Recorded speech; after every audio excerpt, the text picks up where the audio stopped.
Everybody, welcome back. It is episode 232. We're recording this live on January 20th, 2022. Lots of twos in there, and this is Human Factors Cast. I'm your host, Nick Roome. I'm joined today by Mr. Barry Kirby. Hey, good evening. Hey, good evening. We do have a great show for you tonight. We're going to be talking about living your entire life in the metaverse. And later, we're going to take some of the questions from the community about whether or not you want to attend accredited versus non-accredited HFES master's programs, whether or not job titles are truly important, and let's talk about statement of purposes. That's also an interesting topic. But first, just a quick community update. We are still taking applications for the Human Factors Cast Digital Media Lab. If you are interested in that, please let us know. Reach out to us, and we'll be happy to have a conversation with you about what the lab can do for you. All right, we know why you're here. You're here for Human Factors News, so let's go ahead and get into it.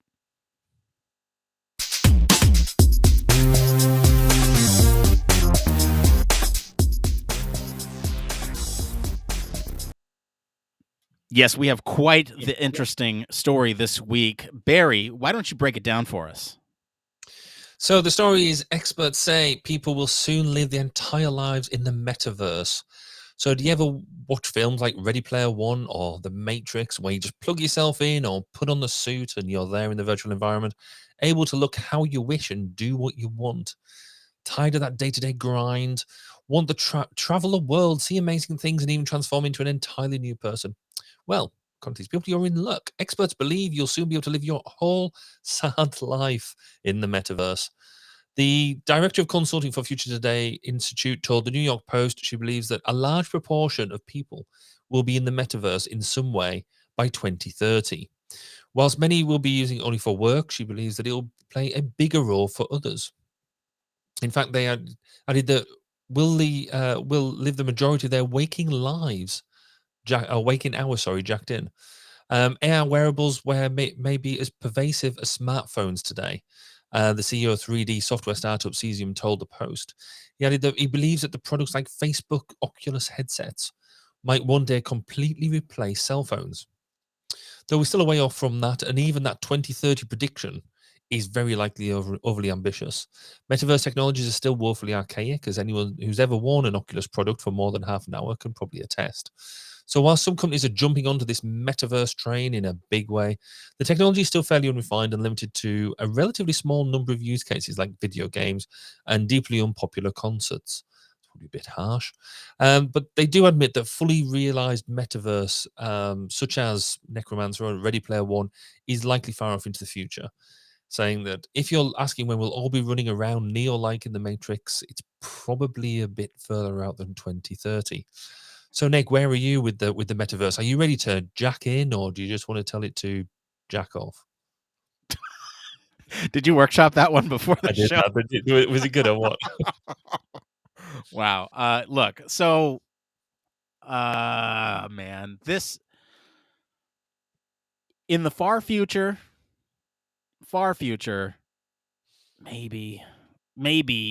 maybe life will be so abysmal on this planet that we will need a permanent form of escapism.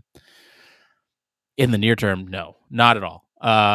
This story is an interesting one, and I'm really glad both our patrons and the general public chose this story tonight, because this is one that we were kind of teasing last week about virtual reality and really all this stuff. I am curious on what your thoughts on this article are, just gut check, and then I want to talk about what the metaverse actually is before we get into a little bit more deeper discussion. Yeah, I mean, I'm just there with kind of what we said. Like, really, are we really talking about this right now?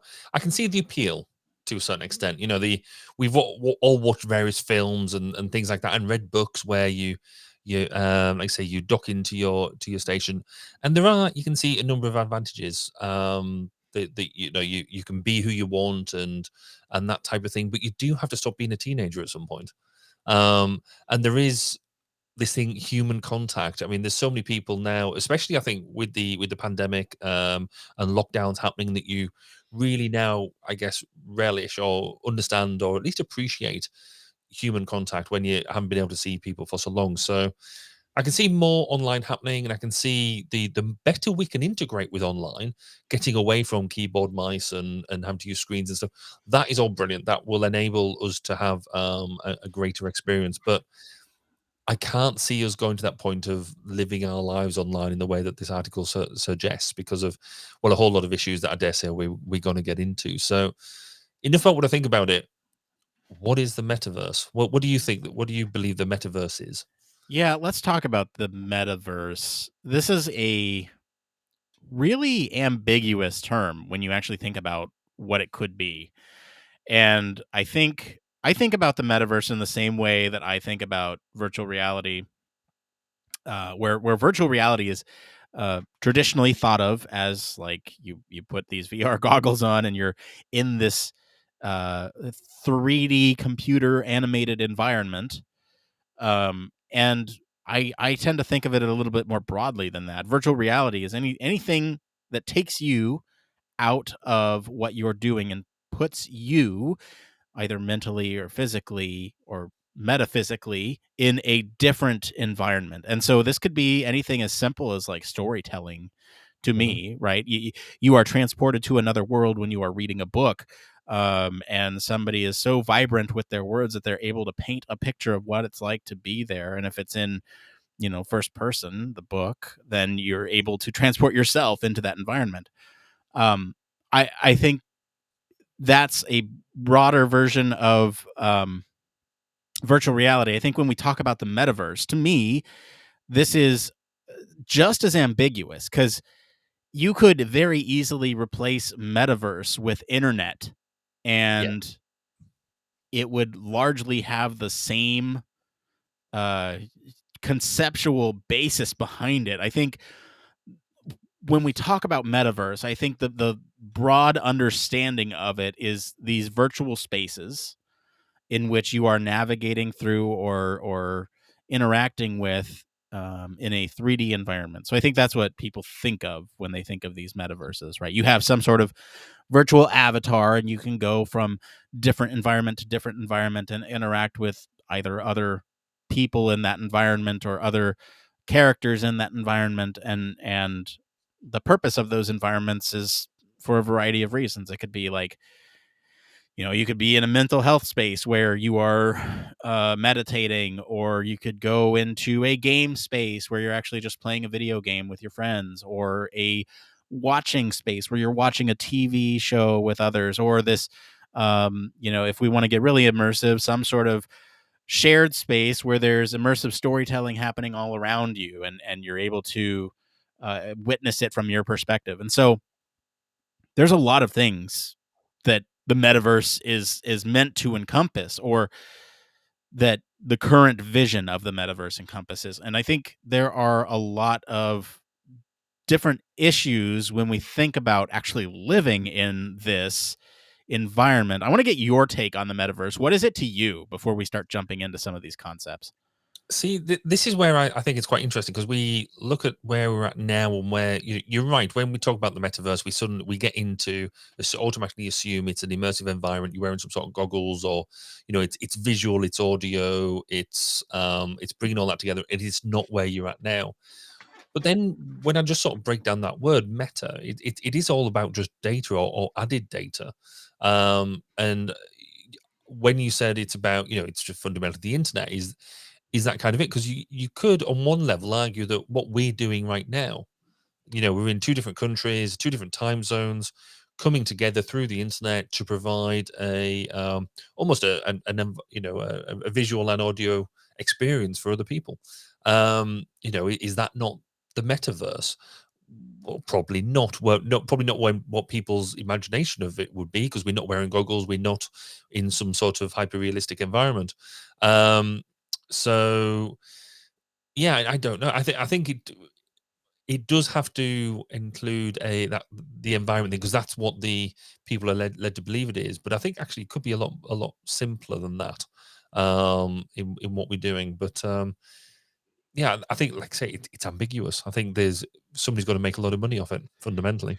Yeah, I think you're right. There's a lot of different definitions of the metaverse, and there's a lot of different concepts of what it could be and what it is. But let's talk about some of the human factors issues with being online all the time, and specifically with living life in the metaverse, and how all this kind of plays into the human factor side of the house. We have this broken down by a couple different categories: physical issues, mental health, social issues, environmental issues, and control issues. Where do we start, Barry? What do you want to tackle first? Well, when I was starting to look at the issues around this, it is really interesting when you think about it that you've got to look at the human elements, the human factors of this in two different spaces. So I'm actually taken as given that the interface that you interact with, so the that metaverse, the visual aspects and the audio, that they're good. I mean, they will evolve over time, and we know about good usability in that respect to make things engage. Though there is still a lot of work to be done in that space.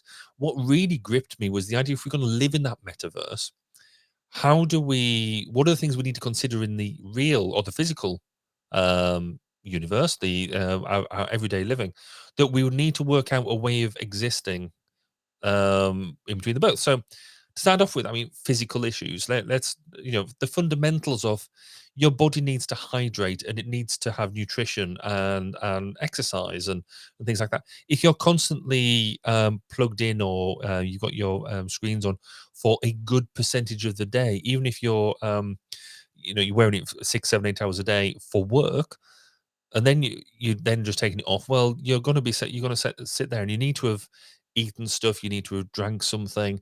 So does that mean we've sort of got to have IV drips? Does that mean we've got to have we've got to have food fed to us in liquid form through medical devices? How do we deal with exercise? I mean, I'm not the smallest person as it is, and I try and spend as much time away from my desk as I can. So I'm getting some exercise. How do we make that? How do we make sure that we're getting the exercise so we don't become massively overweight? Though I guess if we're moderating the amount we're eating and drinking because they come in through lines, then maybe that's a bit easier. But we see it, and go back to the film The Matrix, where they hit this in terms of muscle atrophy. If you're not moving around very much, your muscles aren't going to be used. Therefore, when you actually come to get up, or if we need to go and live in our real world, then your muscles are just going to have wasted away.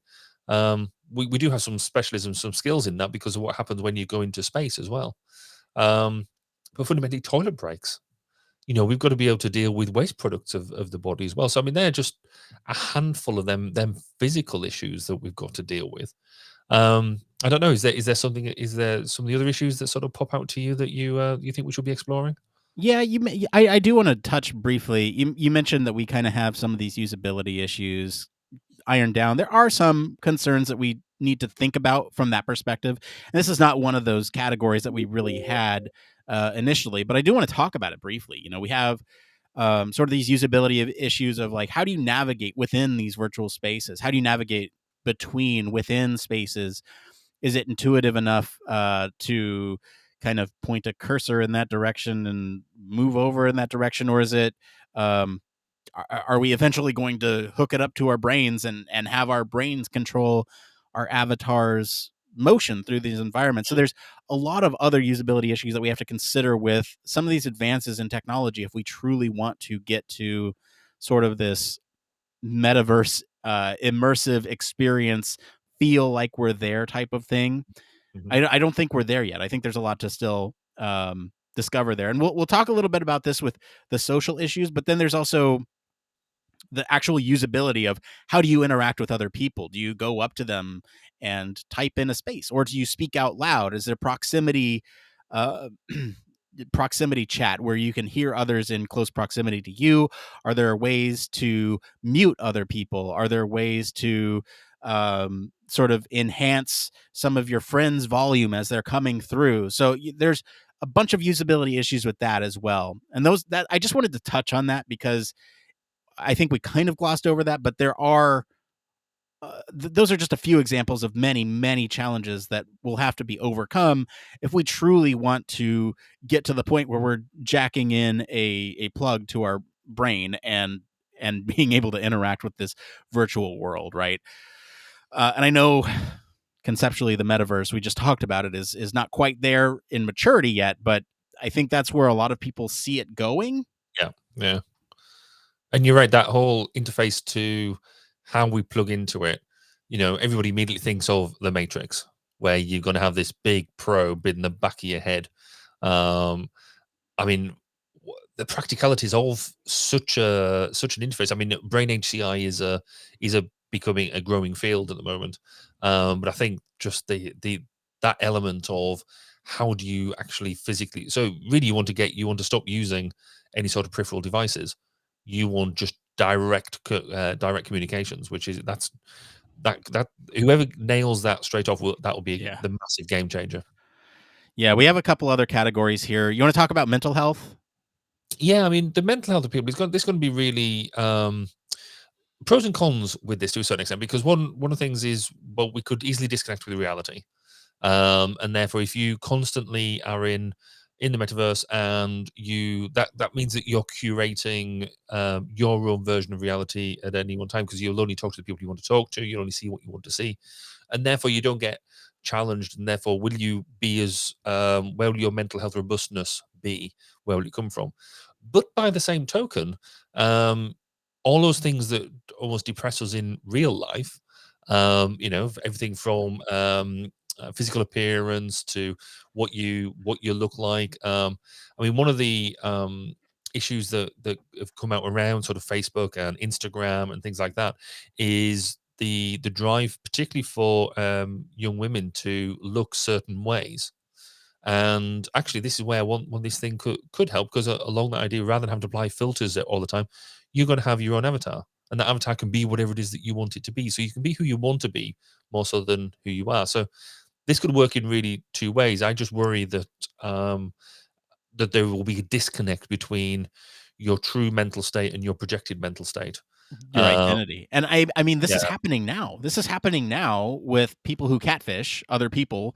yeah, They are in some cases embodying these other profiles on dating websites that they feel more accurately represents who they are as a person, and they're using that as a way to connect with other individuals, mm, to kind of bypass the physical attraction that happens between two people, or to hack it in a way, so that way they kind of get in to have a conversation with them. And it can be incredibly destructive in some cases, and that is something that we'll have to consider moving into this, virtual environment, this metaverse, where, yeah, the way that we interact with others is going to be very different, because I think in some ways, when we interact with people here now in reality, we have sort of an intuition around whether or not that person is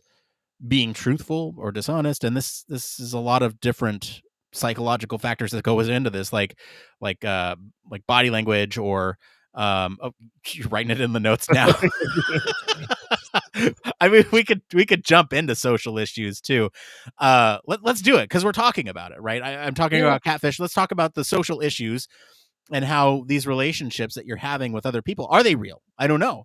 You'll have to kind of approach this virtual metaverse with the lens of, I can't trust anybody who I'm talking to, and I can't know for sure who I'm talking to. But if everyone's jacked into the metaverse and everyone's living there, then then how do you deal with these um these differences in identity, where do you even have a physical identity at that point, or are you just existing online?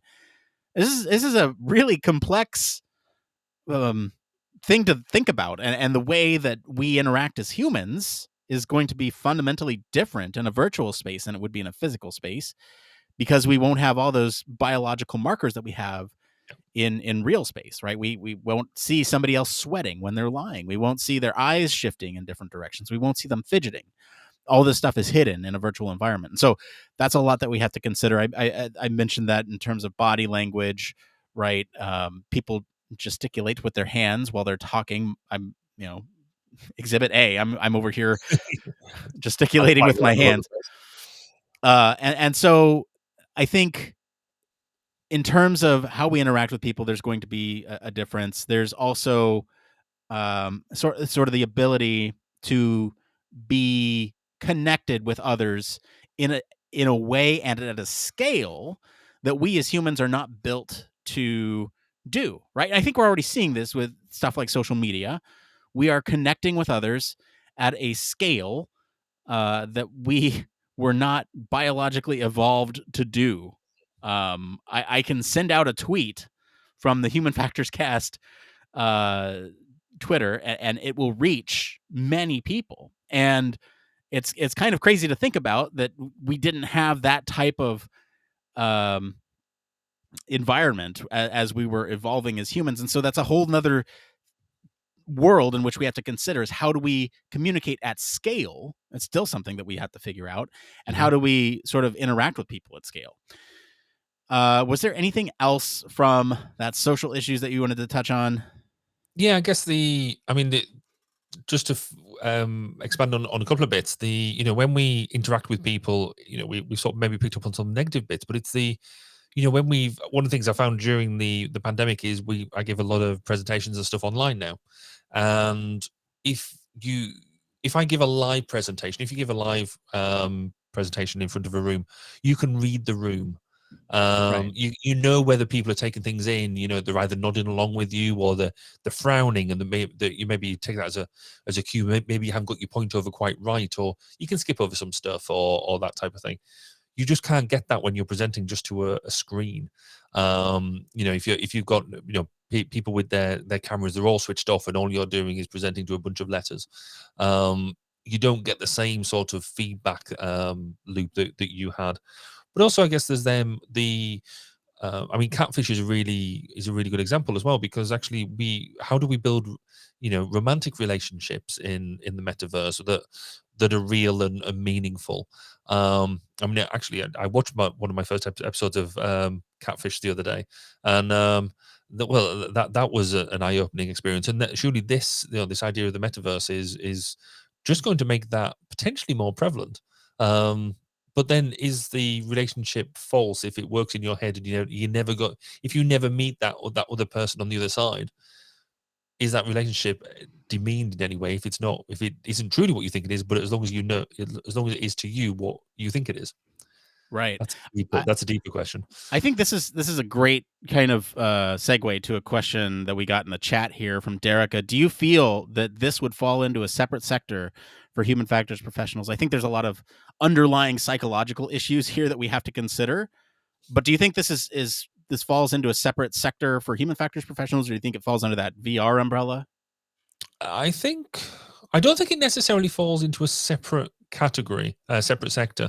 I do think that there is scope in the short term for it to be its own sector, its own beast, because it's going to be so novel. It's going to have such a coalescing of issues that actually we need to be able to address them all with a real focus on it. But actually, all of the issues that will come up, and a lot of the attributes that we need to deal with, from usability to environmental to social to mental to physical, we already do that as data professionals already.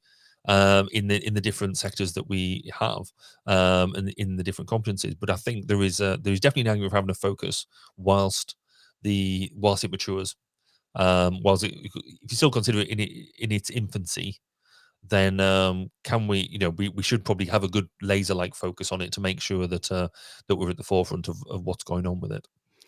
Yeah, I think from kind of an initial perspective, I think this is kind of a stem out of the virtual environments. If you're looking at like HFES, they have a technical group focused on virtual environments. I think this could be a good segue from that, Mhm. maybe where the seminal research will stem from. But I tend to agree with you, Barry, that if this does truly become more prevalent, this might just live under that virtual environments umbrella. Maybe that umbrella gets bigger, and we try to figure out how to do all these interaction with all these different social issues, environmental issues, control issues, all this stuff. I think there are different technical groups or subsections, sub proficiencies of human factors that already contribute a lot to this.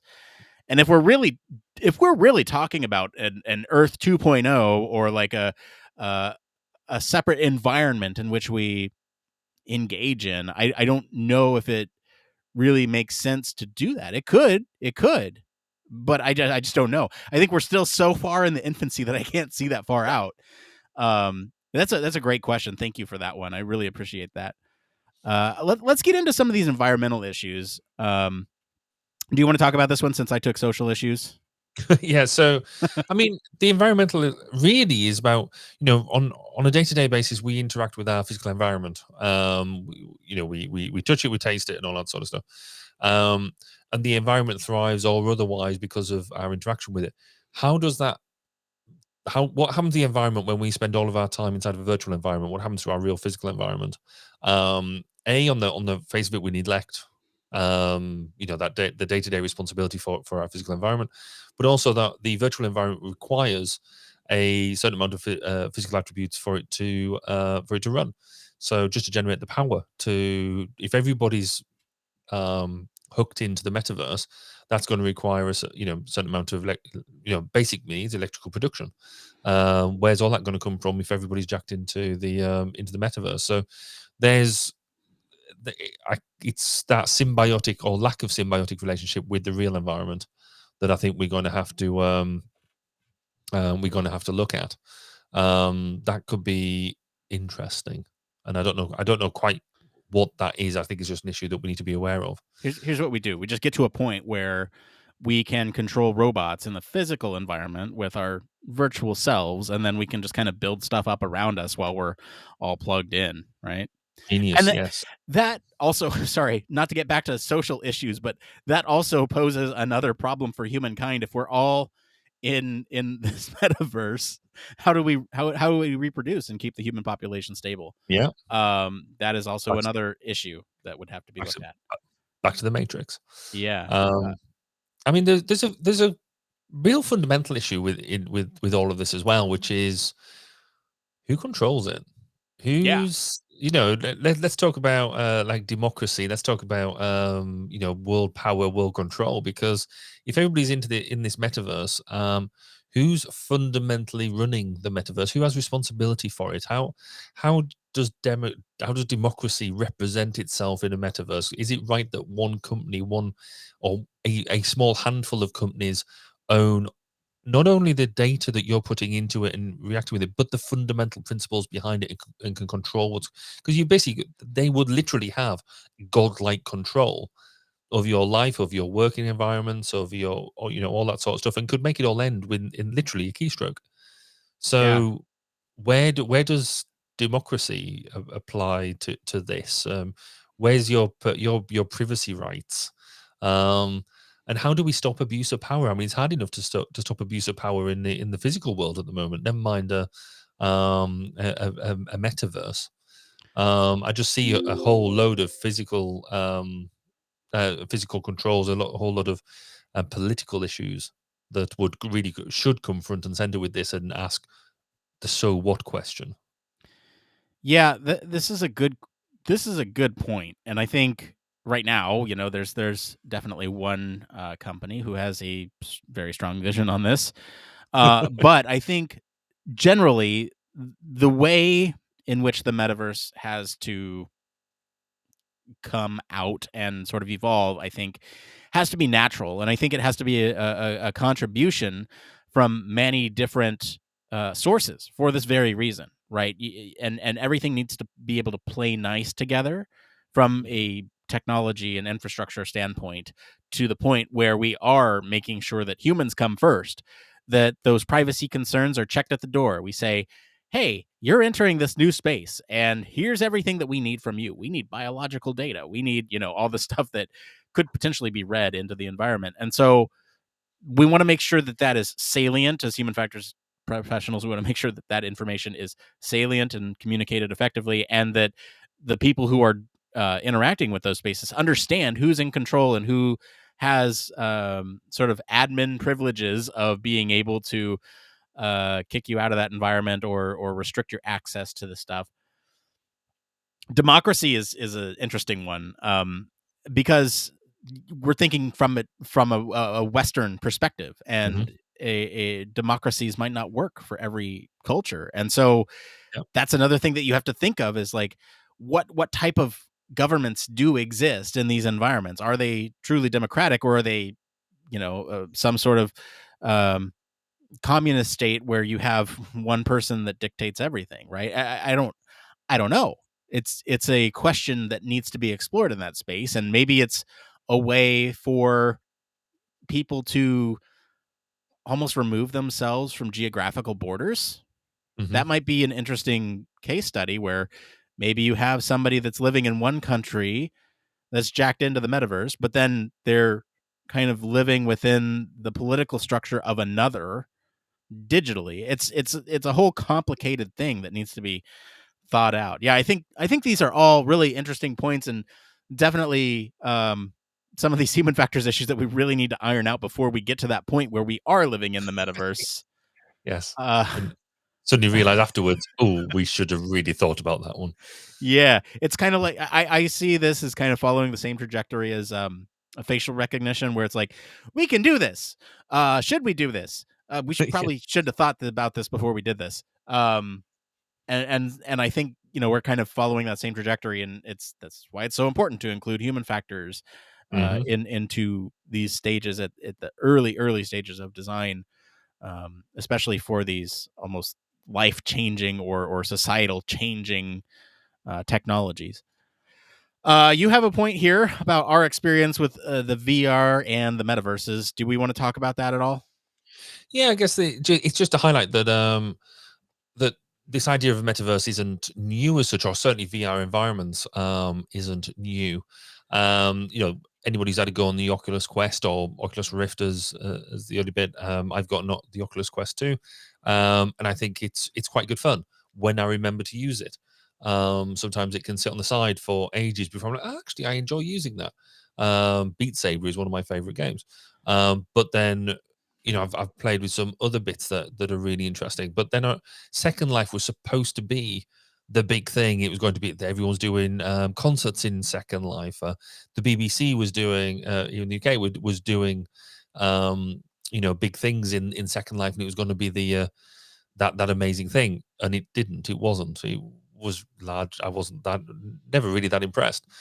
But then Minecraft at the moment, a good 8-bit representation of an environment that kids like to play in, and I like playing in there as well. It's good. It's simple. You can do what you think. Is that a metaverse in its own right? You also And we have spoke.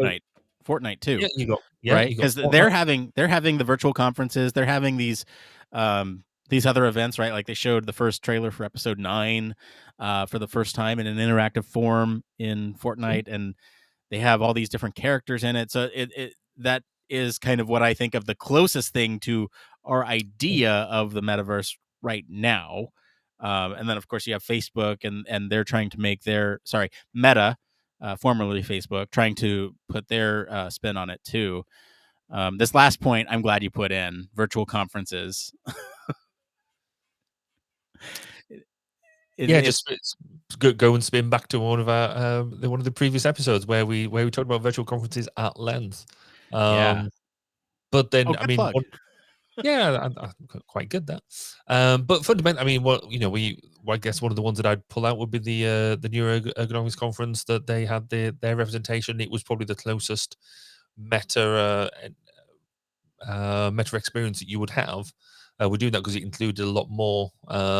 It wasn't just watching presentations; it was much more about the interaction and stuff. So, yeah, we kind of get in there. Is there any of the other VR environments that stand out to you that we maybe haven't mentioned that you feel worthy of a name check? I don't know. I mean, there's plenty of disparate virtual reality experiences that you've had, but I think to me the main difference is going to be having everything connected and being able to Mm. jump seamlessly from one to another in a way that makes sense, feels good, feels intuitive, and addresses all these issues that we talked about. So, with that said, let's kind of revisit the question here, or the sort of thesis of this article that we're citing here from Futurism. The experts are saying that someday people will live in the metaverse their entire life. Barry, do you think this is the case after we've talked about all these human factors issues? that need to be resolved? Do you think? No. No. I think that we will end up spending. I think that our interaction with the internet, our interaction with each other over the digital stream will change. It will adapt. It will become more seamless. That we will step into an environment and that will work. I think the usability of it will become a lot more fluid. It will become much easier to do. But I still think we will have our online and our offline lives. I think there is, whilst in the short term or in the as it gets more mature and there's a novel still the novelty factor there. I think we will spend a chunk of time online, but overall, after say maybe 10, 15, maybe even 20 years, we will then find a balance between the online and the offline. What about you? What do you think? Do you see yourself being plugged in all of the time and not having to come up for air? Not in my lifetime. Hundreds of years from now, maybe, right? When we Mm. figured out all these other issues to where we don't really necessarily have to be a physical entity anymore. Maybe we just at birth download our brains to the metaverse and then, our bodies die off, but we live virtually. One interesting, if just had a brain thought, it doesn't happen often, so I want to make sure it's recorded for posterity. Is we've talked in the past about going to Mars and going to different planets and stuff. Would the metaverse be the answer for how we still communicate over them very large space, very large distances? And the way to, if you've actually got family who's went off to Mars and that type of thing, is this the way that we would actually make sure that families stay together? Oh, that's a good question. I think we'd have to solve the issue of the time delay, right? If we can get quantum computing down where, That's true. a change happens in real time across a distance that's, we're getting into physics here, but a change happens near simultaneously across vast distances, then I think that we can get there. But that's a physics problem, and we're human factors cast. So let's True. Yes. let's move on. Well, huge thank you to our patrons and the general public this week for our topic. And thank you to our friends over at Futurism for our news story this week. If you want to follow along, we do post the links to the original articles on our weekly roundups on our blog. You can also join us on our Slack or Discord for more discussion on these stories. We're going to take a quick break, and then we'll be back to see what's going on in the Human Factors community right after this. Human Factors Cast brings you the best in human factors news, interviews, conference coverage, and overall fun conversations into each and every episode we produce. But we can't do it without you. The Human Factors Cast network is 100% listener supported. All the funds that go into running the show come from our listeners. Our patrons are our priority, and we want to ensure we're giving back to you for supporting us. Pledges start at just $1 per month and include rewards like access to our weekly Q&As with the hosts, personalized professional reviews, and Human Factors Minute, a Patreon-only weekly podcast where the hosts break down unique, obscure, and interesting human factors topics in just 1 minute. Patreon rewards are always evolving, so stop by patreon.com/humanfactorscast to see what support level may be right for you.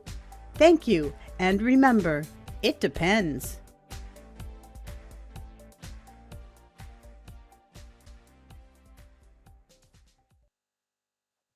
Yes, huge thank you as always to our patrons. Especially want to thank our honorary Human Factors Cast staff patron, Michelle Tripp. One thing that we don't do very often here in this little, I hesitate to even call it an advertisement. It is a public service announcement that this is a free service for you all.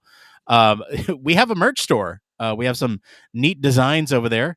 That includes It Depends t-shirts. It's almost like I planned this, and I did not. That's clever. I swear I did not. We have the It Depends t-shirts. We have a show logo. I have a hoodie somewhere with it on it. Other cool designs based on human factors culture. Like I'm going to human factors the shit out of this, and other fun things that you can get to both support the show and look good doing it. So there you go, Treasurer. I said something other than Patreon, but yes, we do want to thank all our patrons and people who buy our merch. Keep the show running. So thank you all so much for your continued support.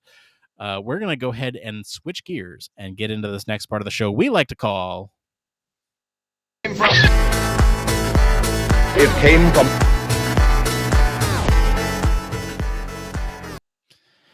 Yes, once again, this is the part of the show where we get into everything that the internet, the metaverse, if you will, topics that they bring us, right? And you know what? If you find these answers useful, no matter where you're watching, just give us a like, help other people find this content. It's really helpful. We have 3 tonight. The first one up here is going to be from the Discord. This is the second week in a row. We've had a really good question from the Discord, so I want to make sure that we get to this one. This is by Deep Sea Hippo. And they write, what are your all's opinions on attending an accredited versus not accredited master's HFES program? Barry, I'm going to pass this over to you because you are somebody who attended not graduate school, and so or you don't have that experience. Yeah. And so, what is your experience? Maybe hiring others that have been to an accredited institution versus not. Does it matter? Yeah, so it was interesting because when I did my bachelor's degree, it was in engineering. It wasn't in human factors, and it wasn't a course that was accredited by the institute I wanted to get chartered by. So it basically meant that when I come to do my chartership, I had to do jump through a whole lot of hoops. And really, that's fundamentally what it boils down to for me. Is if you're going to go, certainly in the UK, we would talk about the CIHF accredited degree. And if you want to go on and get your full membership for the CIHF, now I'm assuming HFES is similar, but particularly if you want to get your full membership, or you want to get your chartership, which you can get in the UK, then having the accredited degree makes your life a bit easier later on, because it means that the institute knows what the components of that degree was. But fundamentally, later on, it really doesn't matter as much. I think if you as an employer, if I know that you've come from you've got a human factors degree, and does it matter if it's been a CHF accredited one or an HFES accredited one?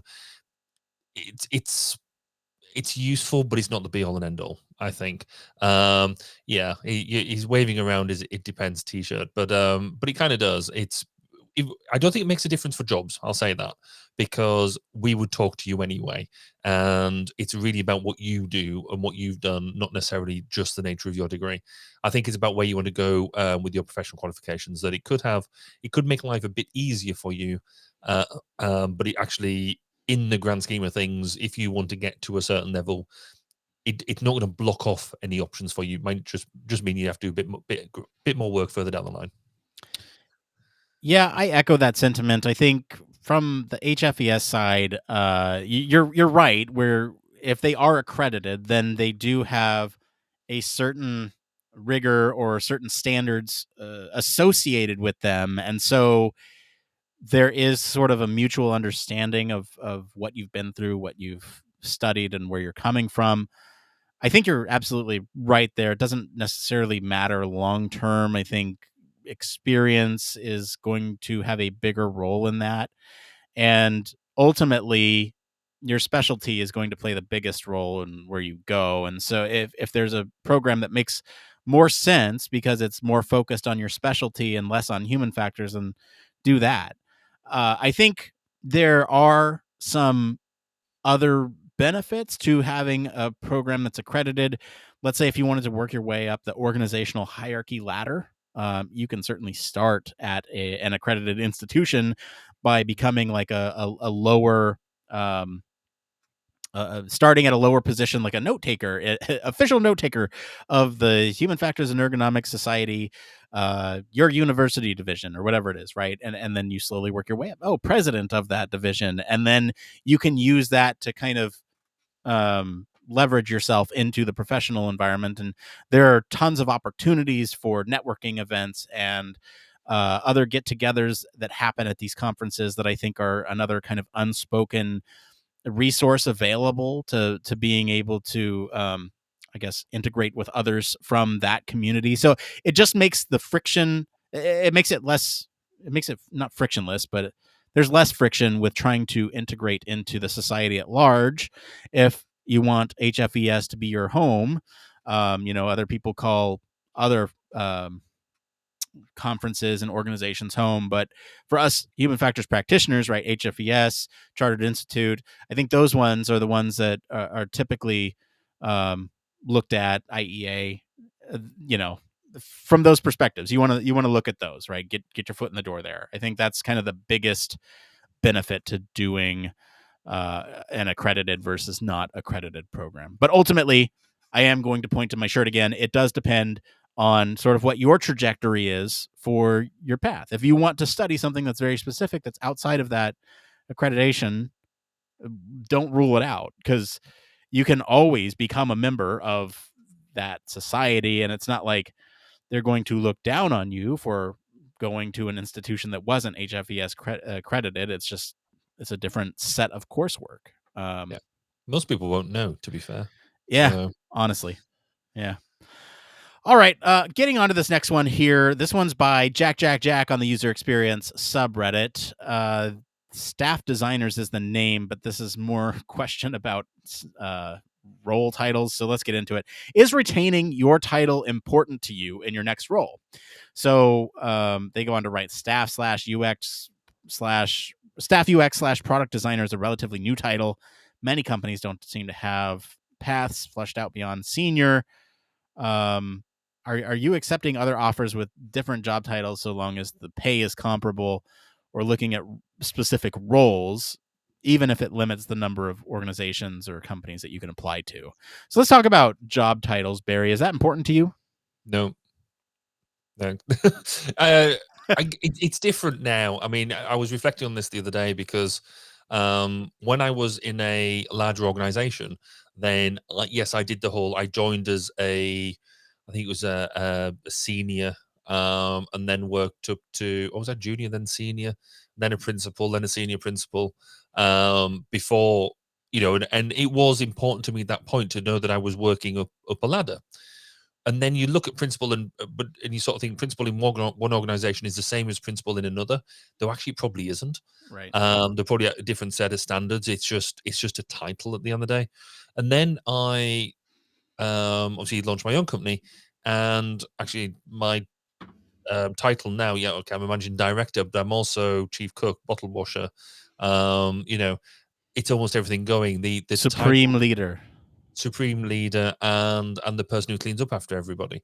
So it's I don't care about my job title because my perspective has changed, and I've noticed that with a lot of sort of freelancers as well. If you're one man band contracting, then actually the title to them doesn't really matter as much, as long as they're doing the work that they enjoy, and the pay is right for them on that period. So I think it going from job to job, I don't think it should matter too much. But I guess if you're in the going, trying to work up a company, work up your career that way, then yes, I could see that it would have an importance to you. But I don't think it's important outside of it. If you took a step back, it really doesn't matter. Yeah, it could help you with sort of advancing to a higher position somewhere else. But talk about what you do, not about what you're labeled as. And I tend to agree that labels are just that. They're our best approximation of what a job encapsulates, and it doesn't always do a good job of doing that. And again, they're not standardized across companies. So talk about what you do, or what you've done, and don't talk about the label. That's yeah. That I have nothing else to add. Last one here. This is by Caleb Colorado on the Human Factors subreddit. This is desperate for help with a statement of purpose. Hi, everyone. The time has come, and I'm beginning to wrap up all my graduate school applications for Human Factors master's programs. The whole application process has been smooth for me. Good for you. With the exception of writing my statement of purpose. Arguably the most important part of my application. While I do have a rough draft workout, I really don't think it's very good. I've never had to write a statement of purpose before, and honestly, I'm not even sure what a good statement of purpose even looks or sounds like. Let's see here. Basically, Barry, I want to use this as a springboard here to talk about statements of purposes and what they mean and what they look like. Have you written one of these? Yeah, I've not written them in the graduate school application piece. I cheated to a certain extent, and because I was in the military at the time, I had the choice of one university, so I didn't really have to apply. I just rocked up and said, "Well, hey, I'm here." Slightly more than that, but that was basically it. But when I'm, it's not too dissimilar to your opening statement on your CV or your covering letter on a job application. It's all about, for me, is be honest with yourself and with what you're doing. So what is it you're wanting to get out of what is it you're wanting to get out of life fundamentally?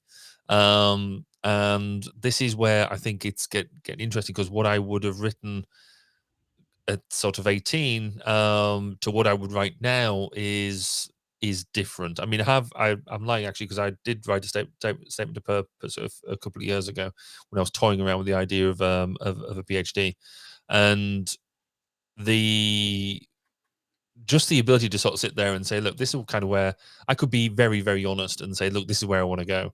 This is what I want to do, which is not what I would have written at 18, which at 18, you would more write about what you think they want to read, as opposed to now what it is you know what you want to write. Because, and fundamentally, you've I would like to go down the latter route, because as somebody who would read these things, um you want to know, you want to get an insight into the person, you want to get an insight into what are their hopes, dreams, that type of thing, to see if they marry up with your business, your course, your organization.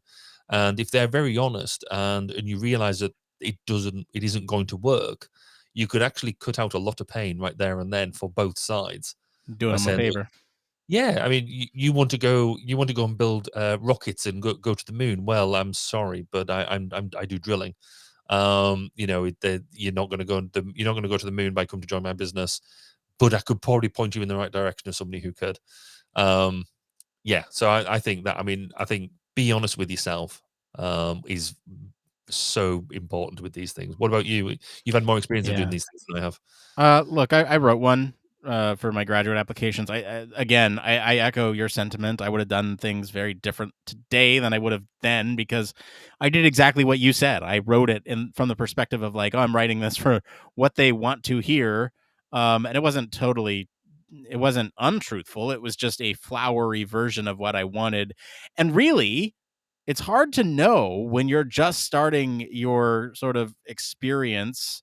Like human factors was a completely not different, but it was I was in psychology in my undergrad, and so I was writing it from like a I have no idea what human factors is perspective, and it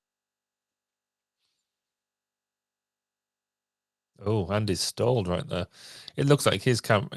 The fact that he hadn't. Oh, is he back? oh, I'm probably back. Oh, you're back. Anyway, You the ran away point from us. here, sorry, the point is that I was applying to different things, and I was writing it to be generic, and I didn't know exactly what I wanted to do, and that was probably the biggest piece of advice is maybe iron out what you want to do exactly, because that might have better. Although leave yourself open. I don't know. It's hard. It's hard. Statement of purpose is hard. So I still don't know what I want to be when I grow up. So, yeah, I'm down with that. All right. Well, let's get into this next part of the show. Needs no introduction. It's just one more thing. Let's see here. So, Barry, what is your one more thing this week? So I had a really cool experience today, and which was kind of fits into the metaverse thing, because I did a present. I've been doing this work around climate ergonomics, which I've mentioned before, but I presented to ergonomists and human factors practitioners in Iran. And what a fantastic experience of being able to present to around 200 practitioners, and through using the wonders of the internet to make that happen. What was fascinating for me, though, was I'm really rubbish at engaging with other languages. I'm trying to learn Welsh at the moment, but my ability to pick up other languages is terrible, and I am appalled with myself. These were all people who their first language is Persian, and they were taking on board what I was saying. And I was talking for a good hour and a half to 2 hours worth, and they were firing me questions and all this sort of stuff. And I was just like, I was completely blown away, A, by their enthusiasm, and B, the ability to comprehend what was going on in a foreign language, with just so many of them. It was an incredible experience. And then since that, they've invited me to their WhatsApp groups and this, that, and the other. And they're all taking the time out, because they're all writing in Persian. But then when I sort of jumped in, they all switched to English, and they're welcoming me in English. And I was completely blown away by the whole thing, and the way how welcoming they made me feel. So it was a brilliant experience today. That's good. I'm glad you had a brilliant experience. Now I'm gonna pull a play out of the Barry playbook here, and do two more things because I have two, I guess, exciting updates here. So first off, I'm Thanos over here, and I'm collecting my Infinity Gauntlet of health improvements. So if you're following the show, I've been making marginal improvements. I think, I mentioned my mental health on a couple episodes ago. Physical health, I'm seeing a chiropractor now, physical therapy. So the musculoskeletal side of things is getting taken care of. I went to the doctor for my physical health for the first time in a couple years today. Had a dental appointment yesterday, and last week I had a vision. I got new glasses, and so I feel like I just need to snap, and I am getting myself on the right trajectory, turning the ship around. So by the time I'm 60, it's not I'm not underwater. Fair enough. The second thing, anyway, that whole said to just treat yourself, do yourself a favor and just get a good team of people around you to help you with some of these things that maybe you're not taking note of, like myself. Second thing, I have a bed story. Do you want to hear the bed story? Oh, go on then. Okay, the bed story. So as a Christmas gift to myself and my wife, we said, okay, no gifts this year. What we're doing is we're buying a bed instead because we've had this other bed for 7 years, and we I guess we were expecting the delivery on last Friday, so right after the show, right? And then we got the message it was delayed. Okay, well, that's fine. We were expecting to do everything on Saturday. So the new bed included a new frame, a new headboard, 2 side tables, a new mattress, new pillow, the whole everything. We wanted to upgrade our sleep. And so that last Saturday, we took apart the old frame and looked under the bed. There was black mold. So we got to throw this thing out right now. And then we get a message saying, oh, your mattress is delayed. So that night I was like, okay, I don't want to deal with it. We're going to go sleep at a hotel, and then hopefully it'll be here tomorrow. It wasn't there tomorrow, so we slept on an air mattress here. It wasn't here the following day, so we slept on an air mattress for 2 nights, a hotel for 1 night. But the bed is here. Everything's all set up. It's wonderful, and we're very happy we did it. So it's very comfortable. And that's my one more thing this week. Yay. Well, that's it for today, everyone. If you like this episode and enjoy some of the discussion around virtual reality, I'll encourage you all to go listen to episode 216. That's where we talk about how virtual reality could be the key to learning. You'll have to go and listen to that episode to see if it is. Comment wherever you're listening on what you think of the story this week for more in-depth discussion. You can always join us on our Slack or Discord communities, and you can visit our official website, sign up for our newsletter, stay up to date with all the latest Human Factors news. If you like what you hear, you want to support the show, there's a couple things you can do. 1, leave us a 5-star review. That's free for you to do. 2, you can tell your friends about us. That is also free for you to do. And if you want to throw money at us, you can always support us on Patreon or buy our merch. That's something you can do too. As always, links to all of our socials and our website are in the description of this episode. I want to thank Mr. Barry Kirby for being on the show today. Where can our listeners go and find you if they want to learn about Arabic? Yeah, if you want to find out more about what we've been doing, then you can look at my Twitter, which is at Baz_K, or listen to my interviews on my podcast, which is 1202, the Human Factors Podcast, at 1202podcast.com. As for me, I've been your host, Nick Roome. You can find me sometimes on Twitch for office hours and across social media at Nick_Roome. Thanks again for tuning in to Human Factors Cast. Until next time, It depends.